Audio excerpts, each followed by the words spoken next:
दोस्तों, मेरा नाम है कुमकुम बिनवाल। संसद के अंदर स्मृति ईरानी से मणिपुर में महिलाओं के मुद्दे पर सवाल पूछा गया तो वो जबरदस्त तरीके से चीखी।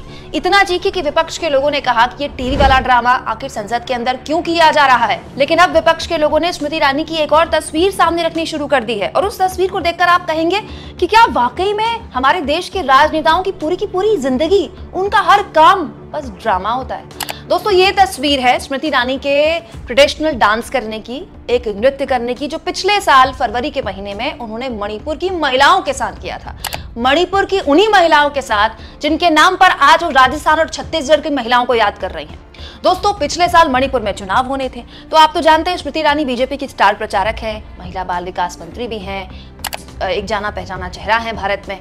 तो स्मृति ईरानी अपने पार्टी के प्रचार के लिए भी और कई कार्यक्रमों के लिए भी मणिपुर उन दिनों खूब जा रही थी और कुछ इस तरह से मणिपुर की महिलाओं के साथ जमकर ट्रेडिशनल डांस, वहां का जो पारंपरिक नृत्य है वो कर रही थी स्मृति ईरानी। और इसी नृत्य को ट्वीट करते हुए कांग्रेस नेता सुप्रिया सुलेह ने स्मृति ईरानी को याद दिलाया और कहा, ये मणिपुर में चुनाव के वक्त स्मृति ईरानी है, वहां वोट मांगने गई थी, बहनों के साथ नृत्य भी किया, पर अब उन बहनों के साथ अमानवीय बर्बरता हुई, तब इनका मुंह बंद रहा, अब क्यों नहीं जा रही वहां।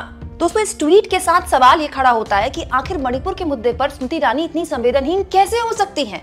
अब तो ये घटना वायरल हो चुकी है, अब तो उनको पता है, अब उन्हें मणिपुर जाने से कौन रोक रहा है? जब विपक्ष के सांसद, इंडिया अलायंस के सांसद मणिपुर का दौरा कर सकते हैं, अरे जब राहुल गांधी बिना सांसद हुए एक जनप्रतिनिधि के तौर पर सबसे पहले मणिपुर में हीलिंग टच देने जा सकते हैं, तो फिर देश की महिला बाल विकास मंत्री को मणिपुर जाने से, उन महिलाओं से बात करने से जिनका वीडियो वायरल हुआ, कौन रोक रहा है? अरे अगर उनको वाकई में बैलेंस भी करना है तो मणिपुर के बाद वो चले जाए राजस्थान, मणिपुर के बाद वो चले जाए छत्तीसगढ़, वहां भी चले जाए, लेकिन मणिपुर तो चले जाए।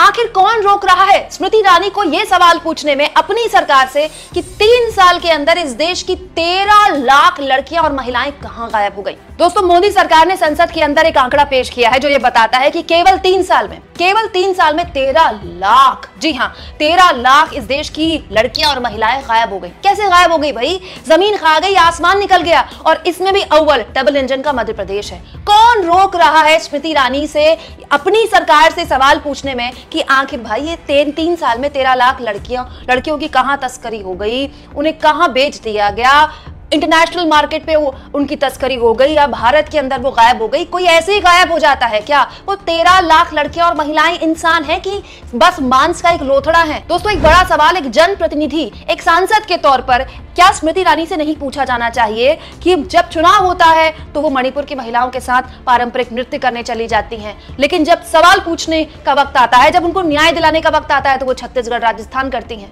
आप इस मुद्दे पर क्या सोचते हैं दोस्तों? कमेंट बॉक्स में जरूर लिखें और जितना हो सके मेरे इस चैनल को ज्वाइन करें, सब्सक्राइब करें और थैंक्स हर वीडियो में दिए गए यूट्यूब के इस ऑप्शन के जरिए आप जितना चाहें, जितनी आपकी सामर्थ्य है उतनी आर्थिक मदद मेरी कर सकते हैं।